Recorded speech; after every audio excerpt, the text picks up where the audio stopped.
What's going on, bud? Good morning. Why good morning to you too? And guess what else? It's my birthday. It's a couple days early, but yeah. Happy birthday, bub.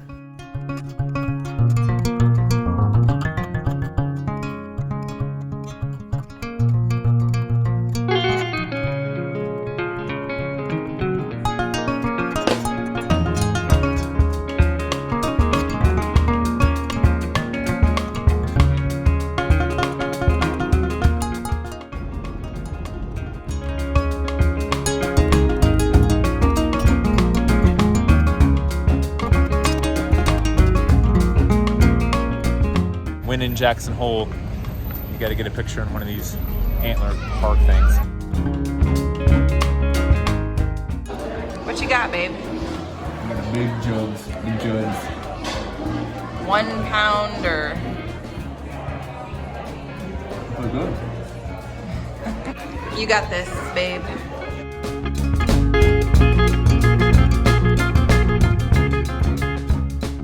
Hey everybody, welcome back to Why Wait. I'm Megan, I'm Chris. and this is Mickey. Yes. So today we wanted to touch base and talk about our favorite apps we use as full-time RVers. And not just the apps we use to find campgrounds, but everything we use to make life full-time RVing easier. Finding gas, hiking apps, weather apps. We just want to cover all bases. People are always asking, what apps do you guys use to book campgrounds and find campgrounds, or GPS apps?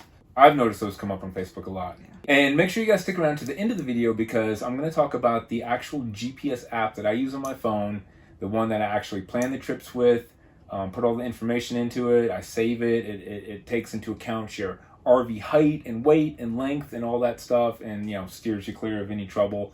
So I'm going to talk about that one at the end of the video. But for now, we kind of wanted to touch base on how we actually plan our trips and what we do to decide where we're going. Because we do get that question a lot. Yeah, the people want to know, well, how do you pick a spot? Or what made you choose here? Or why'd you guys come here? A lot of times we're just like, I don't know, we saw it. Why not? Yeah, the campground looked good online, and that actually is important to us. I would say a big part of how we travel and where we decide to go comes down to the actual RV park itself. Since we usually do spend, 4 to anywhere 6 months? Yeah, sometimes. I think we're starting to move a little bit more. We did now this summer. Yeah. We pick campgrounds that have a lot to offer, or we try to. For us and for Corbin. And I guess the dogs too. Yep, a good dog park. A good dog park's important. The location of the park and the park itself is important to us, because we're not just going to be staying there 2 to 3 days and moving on. If we're going to be somewhere 4 to 6 months, we want to get the most out of it that we can. We want to have enough amenities for Corbin, for us, and we want to try to get a good rate, a good monthly rate or seasonal rate to save money. That's a big thing for us. There needs to be quite a bit to do in the area, because when he's at work, Corbin and I want to be able to go out and explore and do some things and, find some fun places. And that's why we do like to stay 4 to 6 months at a time in a place or a location, because we really get to find everything out about that location. All the neat little eateries and the parks and the trails and the history and the meet the people, and they give us recommendations for all the cool places to go. And sometimes you're staying somewhere and everyone just wants to see the big major attractions that everybody knows about. And then we want to do that too. Oh yeah, and we do. But then you start hearing about word of mouth from the locals of all the little hidden gems, and sometimes those end up being our favorite places. Yeah, most of the time actually. Yeah, I think so too. So that's really neat. Instead of just flying through places, a week at a time or 3 or 4 days, seeing Yellowstone and then just moving on. We also don't want to cram so much in when Chris is home that we don't get a day off, I guess, or just to relax. We want to have plenty to do, but also have downtime, because we all need that to recuperate sometimes. Oh yeah, having some downtime. And I'm sure as you guys know, between traveling and visiting the parks and hiking, just to have a few days, I'm sure, where you just don't do anything is nice. So that is a major factor on how we pick places. It actually comes down to the RV resort itself for us, and then we kind of look at the broader picture from there. What's around there to do? What can we do while we're in that area? Which usually is not a hard thing to find. Usually, no matter where you're at in the country, there's always something to do. I haven't heard much about like Iowa. Okay, don't. For all you people from Iowa out there, they're gonna start coming in. Okay. They're gonna start coming in with comments now and telling us how great Iowa is. Okay. And I'm Nebraska? sure it's a beautiful state. I'm sure Nebraska's a beautiful state too. Okay. In fact, leave a comment down below. All the things to do in Iowa and Nebraska, so we know. There's plenty to do anywhere you go. We also take into account what else are we doing that year. What big plans do we have as far as family, holidays? Do we want to be near some of our parents? The older boys, do we want Christmas with the older boys? Are we going to be close to where they're stationed? All these things come into play when you're planning a trip, and things you have to look at too. Mm-hmm. And we take that into account when we're kind of planning our year, and we do plan anywhere from a year to 2 years out.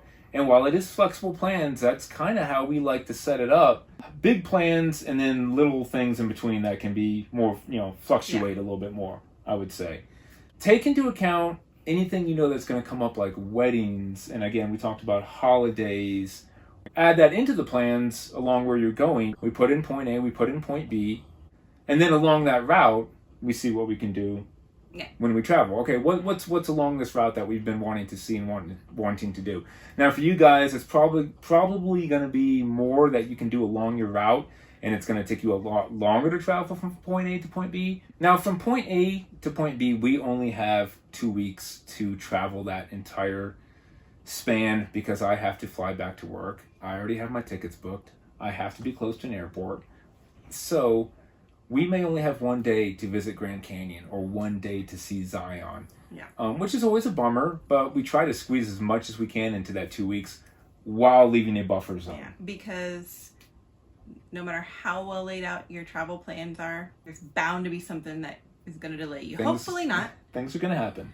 But things could happen, which is one of the reasons we ended up with 1 day, actually a few hours in the Grand Canyon. Yeah, we'll put a link up to that video where we only had 2 hours at the Grand Canyon. We were supposed to have 3 days. We were supposed to actually be staying right in the park, and we were really looking forward to it.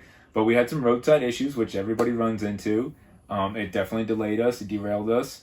And that's why we have that buffer zone, because I still had to get to Las Vegas in time to fly back to work. And because we had the extra time that we put into planning our trip, we were okay, and I still made it to Vegas on time, still caught my flight. That's just kind of how we do it, and it's going to be different for everybody. And when you plan, you have to take all that into consideration, whether it's a 10-day trip or a 2, 3, 4, 5-month trip out on the road. Think about weather. Weather is another big one. Weather kind of dictates also how we pick places around the country that we move. We try to avoid the southeast during hurricane season. We winter in Texas, but we really don't get down there until October, right when hurricane season's wrapping up. We've been lucky not to catch any, but so that comes into play. Obviously, wintertime, we don't want to camp in the snow, so we like to follow the sun. So we know when wintertime comes, we follow the weather, and it's just something to really think about. Whether it's storms in the southeast, or blizzards, or just extreme heat in the desert. 110 outside. And the AC actually just came on. Here is Idaho, by the way. Yeah, we're in Idaho, southeastern Idaho. Yeah, so we will be here a little bit longer than we thought, and back to weather. We're pushing it on the weather, because mid-October things can get a little sketchy around here, and we want to get out of here because when we leave here, we're going to take a northerly route through South Dakota and see some of the stuff there before we go back out east. And I said, October's about as far as I want to stay out here. I was like, I don't want to get stuck in any snowstorms and stuff. So by the end of October, we should be back in eastern Kentucky. Yeah, everybody always wants to come back, so it's hard to please everybody and keep going to all the places we go. There's only 2 of us, I know. That's only so much for us to go around. That's why we brought us to you at YouTube, so you can still enjoy us even though we're not with you all the time. Okay. Back to our planning. Keep all of that in consideration when you guys are making plans. Things are going to change. Try to be flexible. Sometimes you need reservations, sometimes you don't. And when you do cancel a reservation, it can be kind of a domino effect. You cancel one place and because something happens, and then you're not going to make your reservation at the next place. You're not going to make your reservation at the next place. So sometimes, and we did run into that a little bit traveling from Nevada to Idaho. We Yeah. had places booked all along. We had more days at Zion, and we had some things, and we had to cancel. Luckily, none of them were paid ahead of time, Yeah. which most of them aren't if it's, a week or an overnighter. And we A were lot of them able are to very change them. understanding Yeah. because they know RVs break. break, Things happen. traveling, Yeah. things, plans change. So everybody seems to be pretty understanding when I've had to change reservations and this and that. They Yeah. seem pretty common. Just be courteous enough to call them up and let them know. Even if it's just an overnighter and our plans change for one overnighter for just traveling, I still call them and say, hey, things change and just let me know. Just want to let you know, cancel. We're not going to be showing up. It's just courtesy so they know. I mean, yeah. And I would definitely recommend, make sure you completely understand their cancellation policy or their change policy. Yeah, look into that because sometimes you will get charged That for way, it. if they're or very, one-nighter. very strict on you will be charged or whatever, make sure you know. Yeah, especially with the national parks So- and state parks and stuff, Just- you're usually going to get some They're kind hard to of get fee. into anyway. Yeah. If you guys are booking for national parks and things like that, you do have to book at least a year in advance. Gosh. Yeah, I mean, really, You especially might get nowadays. lucky, But just keep all that stuff in mind when you guys are booking, when you're making plans, when you're thinking about where you want to go, what you want to do. All that stuff comes into play. Like the Marines, adapt, improvise, and overcome because situations will change, right? Something like that. Yeah, you gotta be ready to change it have up, to- switch it up, Yeah, roll with the be punches. flexible. Yep. Yeah. You can't get all flustered and just quit because things happen. Keep a positive attitude, I think. A lot of times before we set off on any trip, I kind of look at Megan and I say, listen, I said, there's a chance something may happen. We may have a blowout. We may have a breakdown. We may have an engine failure. But just try to be positive about it. It's going to happen as long as we stay safe in the situation. It'll get taken care of. It may cost money. It may delay us.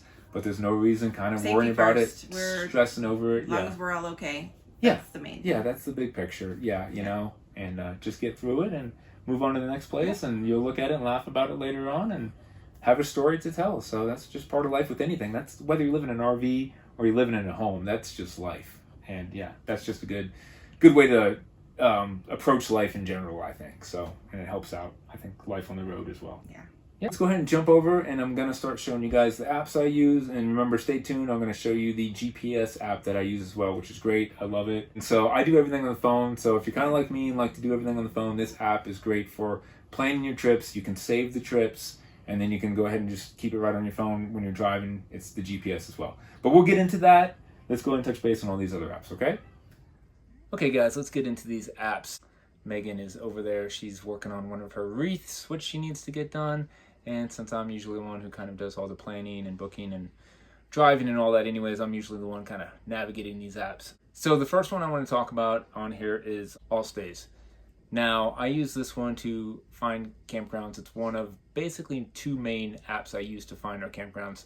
And on here, not only can you find campgrounds and read the reviews, it's going to have state parks, Bureau of Land Management. It's going to have Walmarts, Cabela's, Cracker Barrels, rest areas, truck stops, gas, everything. So it's pretty good for that. You can see what's around the area. It has also the bridge heights on a lot of streets, so you can kind of see that as well. Now, the other main app that I use when finding and booking, not so much booking, but just researching and finding campgrounds is Park Advisor. I don't know why I really like this one, and I think it's because you can go onto the map on it. And when you go into the map, you can kind of pinch and zoom in on an area. And whether you zoom out or zoom in, it's going to show you either the top 5, top 10, or top 15 within whatever is on the map on your screen. And those rankings are based on reviews. And then you can go in and hit the list and see them all lined up in a list. And it's going to have pictures from people and reviews. You can read about those. It even has links to the websites to go to those campgrounds and look into the resorts further. And if you guys want to book them, it has the phone numbers. It has all that good stuff. So really a big fan of that one. That is one of my favorites. And the last app that I use mainly for researching campgrounds is the RV Life app. And that one's I probably use the least. It's not that it's not good. I just haven't dabbled with it as much. I do go to it sometimes if I don't really find enough information or reviews on the first two apps on Allstays or Park Advisor. then I go to RV Life and I see if I can find anything there on that one. But it's also a really good app. So check out those three, see which one you kind of like. I like to use all three to try to get as much information as I can about an RV resort or campground before I book it. Okay, now when I'm on the road and I'm traveling and I'm looking for gas, one of the big apps we use is the TSD app. It's also, I believe, called, it's like, I think the company is TSD, the app is EFS, but they have two apps. And what's great about these apps is you can open them up. Again, it has a map, a location, and this is actually like a fuel program or a fuel rewards program, mainly geared towards truckers. They let RVers in there. It's an easy sign up. I'll put the information in the link below to sign up. You get some big savings with that. The two main places are Love's and the TA Petros, and the prices just kind of depend on the year. 1 year Love's had really big savings. Then next year the TA Petros had the big savings. But there's also small little mom and pop gas stations that will let you use this too. The only key with this is you have to go through the truck lanes to use the TSD app. But you will get some awesome savings on fuel, so we really like that one. The other one that we use is the Love's, and while I can find all the Love's with the TSD app like I just mentioned, Love's is kind of cool because when I do pull into the Love's, I can actually open my app without getting out of the truck, select the pump number I'm at, and select diesel if I want DEF, anything else I need, and I can get the whole pump up and running and everything right from my phone with the Love's app without even having to get out of the truck. So when I do get out of the truck, all I have to do is grab the nozzle and start pumping, and that's it. So that's pretty cool about the Love's app. I do like that, and we do like Love's. They do seem pretty convenient. And the last app I use when I'm trying to find gas is Gas Buddy, and I tend to use that one more when I'm not towing and I'm just driving the light truck and I'm just looking for diesel around town. Gas Buddy's great because you can zoom in and it's going to show every gas station on the map. It's going to have the latest reported prices, so that's another one to check out. One other app we have is the Good Sam's app, and we are Good Sam's members, which is kind of nice when you're just looking for an overnighter. Most places will give you the Good Sam's discount, which is usually 10%. Save a couple dollars on the road. I will say that we did recently cancel our Good Sam's roadside assistance, and that's a whole nother story, but I will put a link up to that video. If you want to see why we canceled our Good Sam roadside assistance, I wouldn't recommend that, but to each their own. But we still do have the Good Sam's app, and that is kind of nice just to save a couple bucks when we're checking in a lot of places. Now, for hiking, when we're out and about, we love All Trails. All Trails is great. It's going to show you every trail imaginable within the area. It's going to rank them from easy, moderate, difficult. It's going to tell you whether it's paved, what the reward is, what the payoff, if it's a loop, how many miles, and it's got tons of reviews. People are going to have tons of pictures on there. It's pretty much the only app we use for hiking. It's been great, and I think you can even upgrade to a paid version, which we don't have, I believe, so you can use it if you don't have GPS or if you don't have internet service. You can still you can actually use the app while you're hiking, and it has the map like a GPS and shows you where you are on the trail. So that's pretty cool. Definitely check out that one if you guys haven't heard of that. Another app that you can use is Camp Indium. Now, I haven't used it, but I do hear good things about it. A lot of people have talked about it and used that one. I have it on the phone. Haven't really had a chance to use it yet. Check it out. You may like it. And we do have the Harvest Host app on my phone. We're not Harvest Host members, and we haven't used Harvest Host yet. I'm sure you guys have heard of it. I'm sure plenty of you probably use it. I think it's something we need to get into in the future. It sounds great.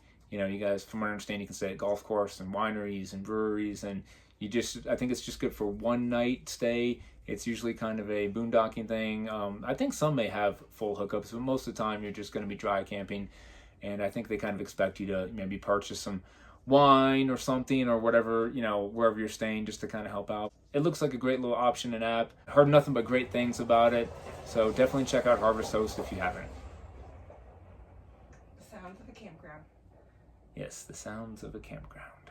Another great app is the GyPSy app, and I believe it's a free app. I'll have to go back and check that.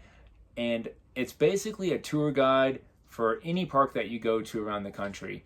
We just recently bought, and I do think you pay by what park you want, and we paid for the Grand Teton and Yellowstone parks. It was kind of like a combined package. It might have been $6-7, I think, but I definitely highly recommend this app. You turn it on when you get into the park. It knows where you're at. You can see yourself driving through it. It has all these different waypoints. The narrator is pretty funny. He talks about all the little hidden gems, the must-sees, where to stop, what to do. He gives you great history about the park.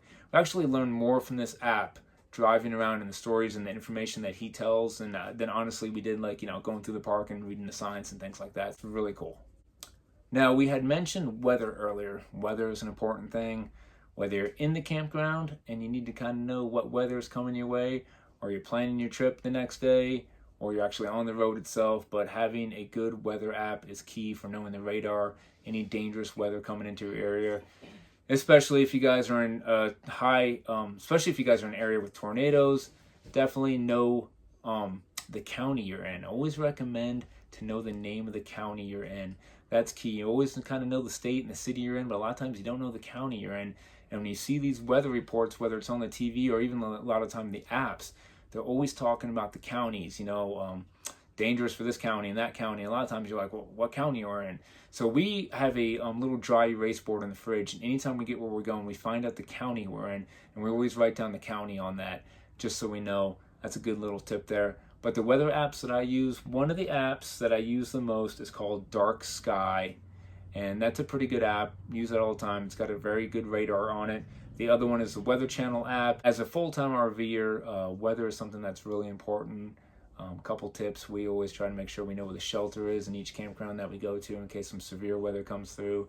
Maybe having a bag ready and packed if you need to get out quick. Not traveling on high windy days. We know we've had to pull over before for extreme winds and change our travel plans because of that one time. So weather apps are good. Definitely want to check out some of those and always keep your eye on the weather. Okay, so on to the GPS apps I use, and the main app I use is Copilot GPS. Now, I believe this app, if I remember, is free to download. I've had this for about 2 years, so I'm not too sure if things have changed. I think maybe there's now a subscription after like a free 14-day trial period, and then you have to subscribe. To me, it's worth it. One thing I love about this app is I can plan all my trips ahead of time, add all my waypoints, zoom in, check the roads, and you put in your RV dimensions, your height, your weight, your length, what kind of roads you like to avoid, whether it's toll roads or backcountry roads. You can even put in like the average speed limit on each road you usually go, whether you go, I usually drive 5 over an interstate, or I usually drive 5 over on a highway. You can put all the information in. You save that information. You can save it for your RV. You can also save it for like if you're just driving your car, so you can switch between the two options of what you're driving in. And it's going to take into account, once you put your height in, it's going to have you avoid any roads that you're not, and bridges that you're not going to fit under, or it's going to have you avoid any roads or bridges that you may be too heavy for. So it's a great little app. Once you set up your whole trip, you can plan the whole trip. You can change waypoints. If you want to avoid certain roads, you can reroute it on your own. You can choose to go on this road and that road, and then you can save it. You name it and save it, and those trips are always in there. You can pull them back up. You can tweak them as necessary. And then when it's time to hit the road, you load that trip up, and it works just as a GPS, and it's going to direct you where to go. It's going to know that you're either driving in the RV or the car, whichever one you chose. It gives you nice heads up when exits are coming up. You can choose like how far in advance you want the heads up for a turn or an exit, so you get a nice 2-minute, 10-minute, 2-mile, whatever you want. Some of the other features that the Copilot GPS has is you can download the region that you're going to be in, whether it's just Canada or it's just North America, and you download that map or that region, and then you can also use it when you don't have any signal or LTE. It's still going to work. In the app itself, it will also list rest areas, campgrounds, service stations, and things like that. So that's another nice thing about it. Now, when I am doing my trip planning, one of the other apps I'm going to use is Google Street View, and I'll mainly use this if there's an area like in a city or somewhere I'm just not too sure about and I want to get eyes on it. I'll go to Google Street View, and I will specifically go down, look at the roads, look at the corners, look at the turns in advance, just to see if that's something that I think I can navigate with the RV or not. That's actually come in handy a few times in some places that just looked a little sketchy, so I wanted to get actually eyes on it. So Google Street View is cool for that. And sometimes when you're traveling, you may even want to have 2 GPSs running, and sometimes I'll have Google Apps or Apple Maps running in the background just to get some traffic advice, or just in case things change. I kind of sometimes like to have 2 maps running. It just doesn't hurt. Okay guys, those are the essential apps that we use the most, the ones we use to make our life easier, driving easier, RV life in general easier. Check them out. I'll have links to all those apps below. I hope they helped you guys out. I know some of them are definitely lifesavers for us. We appreciate you watching, and as always, get out there and start your full-time adventure, because why wait? We'll see you guys next time. He's good. Mickey, you ready to go? What? You ready to go? What's that? Bailey, you like to go? Go. You want to go? Go. Do you want to go? Huh? Where are we going? Okay, let's go.